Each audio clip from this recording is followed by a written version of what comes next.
Everyone, thanks again for being here at the Michigan Cannabis Business Development Group Conference, the Michigan Patient and Caregiver Conference and Expo. We've enjoyed some wonderful speakers today, and we have another wonderful speaker to offer to you too. Attorney Michael Camoran is more than just a criminal defense attorney. He's a hero to our industry, and the reason being he's fought a lot of cases that have gone all the way. He's defended patients and caregivers for as long as I've known the man. In fact, my first experience with Michael was as he was being a defense attorney representing patients and caregivers that were unfairly punished by the incorrect interpretations of the Michigan Medical Marijuana Act. In addition to his role as a criminal defense attorney, Michael's also the president of the Michigan Medical Marijuana Association, which is, to my knowledge, the longest running in-state patient advocacy group, right alongside with Michigan NORML. It's available online, and it's a resource that you can use in order to network with other people of a similar interest. When you have caregiver issues, when you have patient issues, when you have rec user issues, the Michigan Medical Marijuana Association website is a place for you to go to find out the answers from people like yourself. In addition to that, as if that wasn't enough, now Michael is the president of the Michigan Hemp Industries Association. He's helping to pioneer a brand new industry here in the state and making sure the businesses that participate in that are protected, as well as acting in a responsible way towards the patients and the consumers that they represent. Please put your hands together and welcome Attorney Michael Camoran.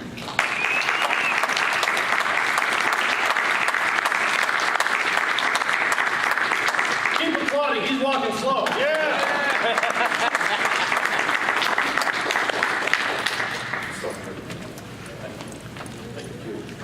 How about a big round of applause for Rick Thompson? All right, Rick.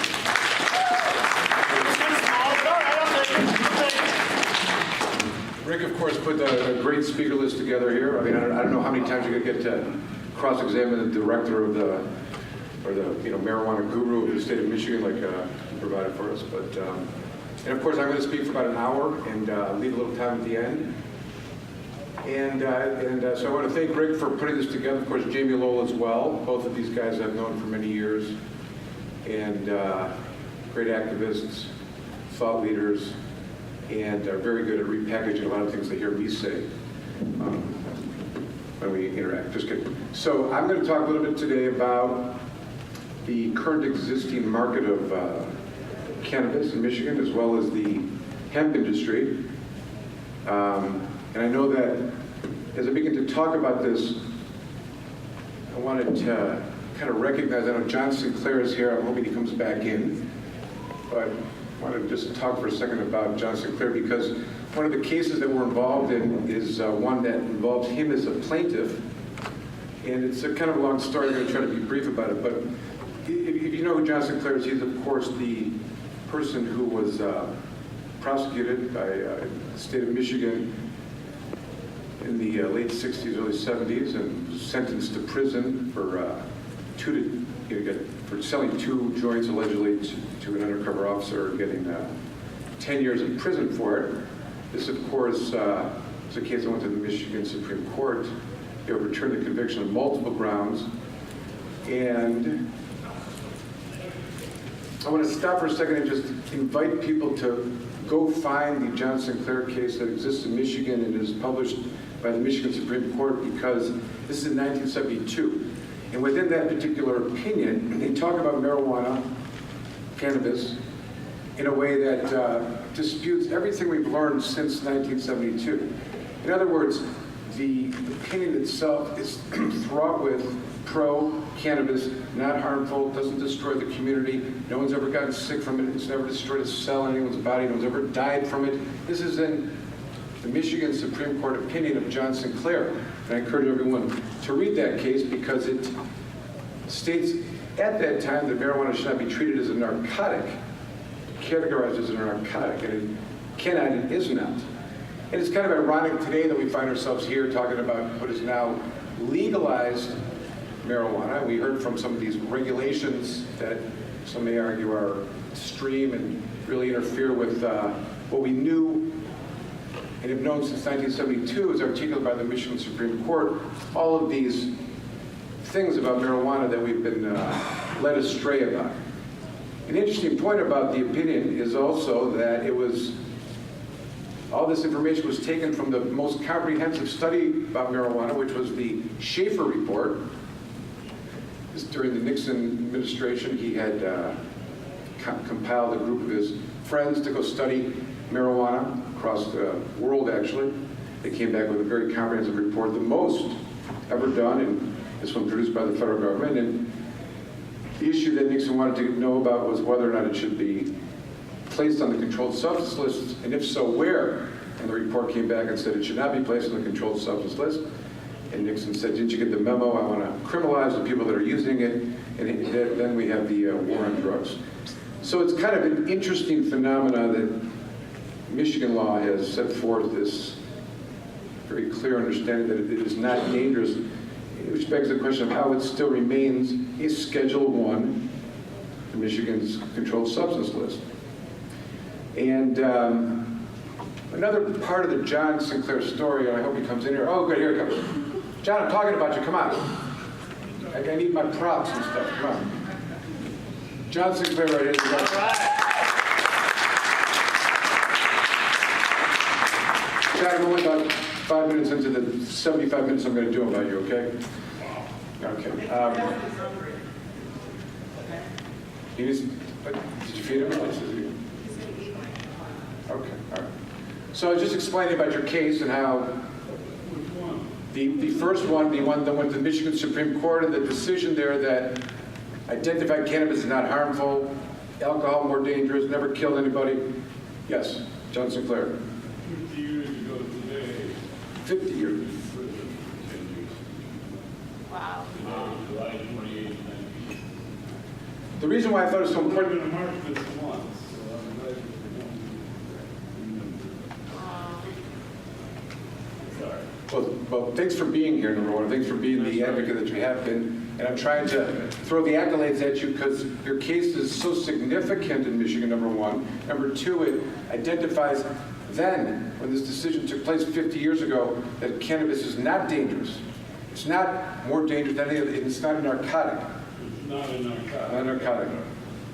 The other part of the fascinating part of the story of John Sinclair that many don't know about is, and I have the timeline here, but as he was being released from prison, he was indicted on a federal case.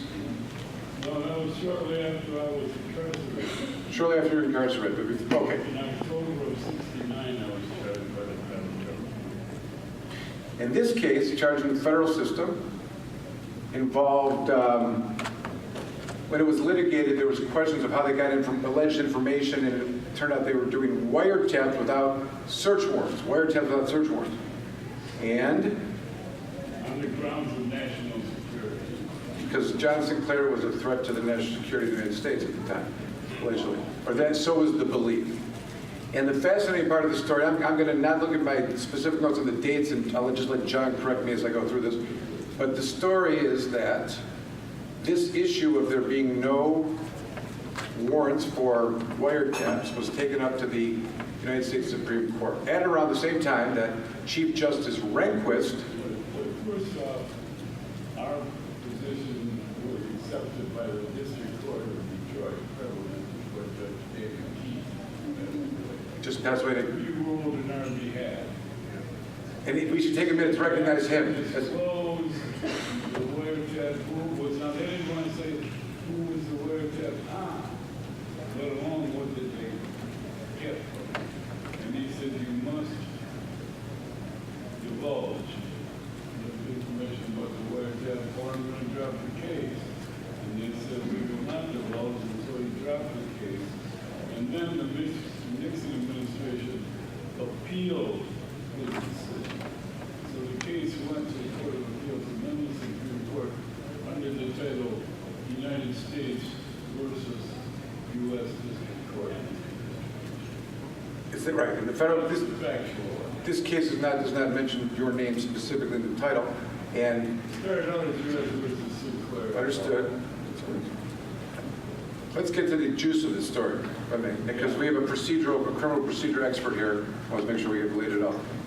But nevertheless, as this case gets to the United States Supreme Court, Nixon administration has taken the position that warrantless wiretaps are valid if they can justify it by way of a national security threat. And around this time, Rehnquist was appointed to the United States Supreme Court and confirmed and went to join the 8 other justices of the United States Supreme Court. This issue came before them, and he had to recuse himself because he'd been working for the Nixon administration and was the architect of the warrantless wiretap program, and had given advice to Nixon saying, this is how you got to do it if you're going to do it. So the way this thing plays out is that these... Mike, can I say one more? Please. The other great thing about the case in the Supreme Court was that the Solicitor General of the United States, Griswold, refused to represent the government's position because he knew it was so wrong. I thought that was the heaviest part of the whole thing. And so one of those criminals from Arizona that was part of the Alderman, Robert Mardian was appointed to represent Nixon in this case. And the Supreme, I was there. The Supreme Court ripped this guy to shreds. As was reflected in the opinion, but before we get to the opinion, this is the significant part. The opinion was due on like a Monday. It was going to be reported, just for purposes of chronology. The court had learned that they had at least 5, which would have been a majority, like on Tuesday or Wednesday. On Friday, they learned they had an 8-0 majority in favor of the warrantless wiretaps being unconstitutional. That Saturday was the Watergate break-ins. Now, some say that was that they were breaking into plant wiretaps, but what we really know is they were breaking in to remove the wiretaps. In other words, this decision of 8-0 that wiretaps are illegal was learned of Rehnquist, we suspect, who was sitting around the courthouse as these other justices were coming to this conclusion, called the Nixon White House and said, I was wrong. My whole theory is wrong, and 8-0 I'm wrong. The Supreme Court's going to rule against you, so do what you got to do. And they announced it on Monday that you better not have any wiretaps in place. And you better not have right. So the whole point of this is that John Sinclair not only was a hero for marijuana for all these years, but he more significantly took down Nixon. All right.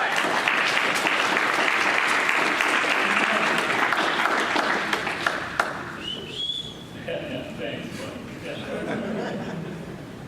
Can I continue just for 1 second? So John Sinclair is a plaintiff in a case that we filed against the Pharmacy Board of the state of Michigan. As you may know, Michigan has a pharmacy board. They're in charge of the scheduling of controlled substances in Michigan. One of the persons that's on the pharmacy board for a period of time sat on the licensing board, which is now defunct or has been removed. And if you think of the parallel of this, which was that on the pharmacy board, marijuana is Schedule I in the state of Michigan. And on the other hand, she's sitting on a board and she's giving licenses to people who are not doctors, are not pharmacists, but have the revenue and background to be able to get a license and operate marijuana in a regulated system, not a controlled system. So based on that principle, we brought a lawsuit suggesting that cannabis could no longer be considered Schedule I, and this schedule could not be considered scheduled at all. It has been removed by the MMFLA to a regulated product. It should thus be removed from the schedule. And John is our plaintiff in that. There's a couple other people that have been, are directly impacted by this. But I tell this story because it is another feather in John's cap, being the plaintiff in this, because the status of that case is currently was filed in the Court of Claims, and we drew Colleen O'Brien, who's a former Oakland County judge. So the way this works is the Court of Claims is a special court, and they draw from the Court of Appeals. So you get one judge panel. That judge dismissed our case, our claim base, saying we didn't have standing. We are now appealing that case to the Court of Appeals. The only significance of all that is, yes, John? I read her opinion, Yes. It seemed to me like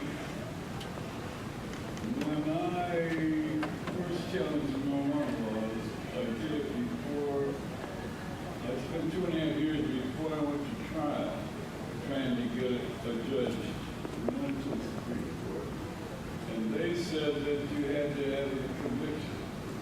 And it seemed to me like that's what she was saying. None of the plaintiffs in this case, starting with me, had a real beef. We didn't have a problem. No standing or right. We weren't facing some kind of legal, Conundrum. procedure. Yeah. And that's what I get. Is that correct? That is right. The theory of the opinion is that there's no standing or no direct harm. Standing, right. Correct. Now, I can tell you the reasons why there is and there's direct harm to all the citizens of the state of Michigan, and I'll tie it in like this. So I am arguing a case before the Court of Appeals, which is very significant to criminal defense lawyers and people that know the way that marijuana has been a methodology to arrest and seize property. And I'm talking about the concept of the smell of marijuana being probable cause in a vehicle. Now, we joke in our office sometimes, and I say that we joke to keep from crying, that it's very difficult to practice criminal law in the state of Michigan when there's no Fourth Amendment. What do I mean by that? I mean that if the state issues licenses to possess marijuana and engage in the medical use of marijuana, which is a very broad definition under the Michigan medical marijuana, including cultivating, ingesting, transporting, all of that. If the state authorizes you to do that without impunity and provides immunity for that behavior, how then could the smell of that be probable cause of a crime, right? So we've been dealing with this since the inception of the MMA. Most significantly out on the roads where officers don't need a warrant, a search warrant per se, and because it's a vehicle, there's exceptions to be able to search if they have probable cause. And if you listen to 10 lawyers tell you that the law is terrible in Michigan, there's a case called Caregiver. It shuts it all down. At any time over the last 10 years, I've ever argued that the smell alone should not be grounds of probable cause to search a vehicle. The courts say no, and then I appeal to the Court of Appeals, and the Court of Appeals says, where's the error? We have a long-standing history of this Caregiver case that says smell alone is enough for probable cause. And then one day, a judge in Ross Common issued an opinion and said, you know what, we're going to revisit this under the Michigan medical marijuana. This Caregiver case that, smell is enough needs to be revisited pursuant to the concept of people being able to possess it for medical purposes. So, he throws the case out. The defendant's name is Aaron Clark. I did not represent him at the time, but I am representing him on appeal because the prosecutor's office is appealing this horrendous opinion, right? Can't deal with it. So I'm the attorney for Mr. Clark on appeal. And on this panel of three that we have, one is Colleen O'Brien, the same judge that threw out John Sinclair's case against the pharmacy board, even though it's on appeal and pending right now. And it was interesting because of course, I wanted to argue, I want to get into the argument here that it's legal now.